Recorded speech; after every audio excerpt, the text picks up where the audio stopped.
En 2003, le duel de monstres ne se joue plus dans la récréation, mais sur ton PC, avec des animations de cartes qui claquent comme des gifles dans la cour de récré. Voici Yu-Gi-Oh! Power of Chaos Yu-Gi the Destiny, un jeu que peu de gens connaissent mais qui a hanté une génération de duellistes. Le gameplay c'est un duel, pas un RPG. Power of Chaos c'est pas un jeu Yu-Gi-Oh! Classique avec une histoire, un monde à explorer et un solo narratif, non. Ici tu te retrouves direct à affronter Yu-Gi en boucle dans des duels 1 contre 1, pas de fioriture, sans merci. Le gameplay c'est uniquement du pur TCG, pas de plateau, pas de capsule, pas de dés, juste toi, ton deck et Yugi qui te regarde de travers. Ce qui est surprenant, c'est que chaque duel te permet de débloquer de nouvelles cartes, jusqu'à te construire un deck solide, un peu comme Magic the Gathering Arena avant l'heure, mais en solo, contre un Yugi dopé au Red Bull, les frères. L'animation et l'atmosphère, c'est l'âme de la série. L'interface, c'est un pur bijou RLI 2000. Tu entends les invocations, les attaques, tu vois les effets lumineux, tellement cheap mais tellement satisfaisant.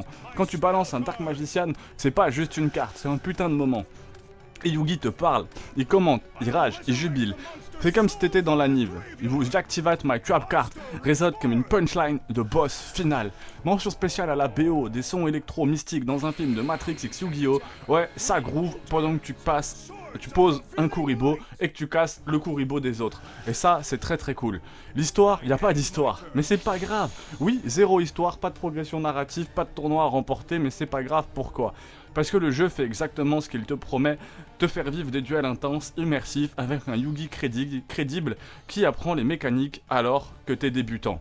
Et ouais, franchement très très cool. Si tu es un vétéran, alors c'est un jeu d'entraînement hardcore. Si tu veux le deck parfait, prépare-toi à grinder longtemps, très longtemps, parce que c'est beaucoup de boulot.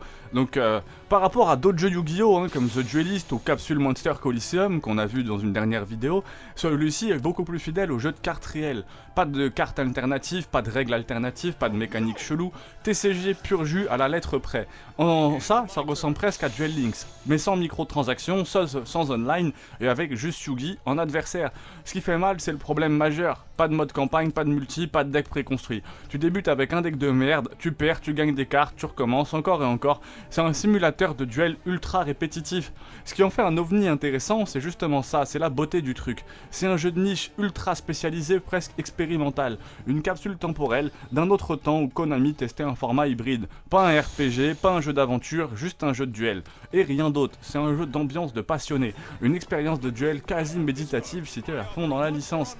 Conclusion, Yu-Gi-Oh! Power of Chaos Yu-Gi the Destiny est un jeu aussi frustrant que fascinant qui conclut un peu ma série de 4 épisodes sur des jeux Yu-Gi-Oh! Très chelous. C'est une sorte de dojo numérique où tu vas suer pour débloquer un dragon blanc, te faire bolosser par Yugi avec un sourire condescendant et recommencer par pur orgueil. Et tu sais quoi, ça marche.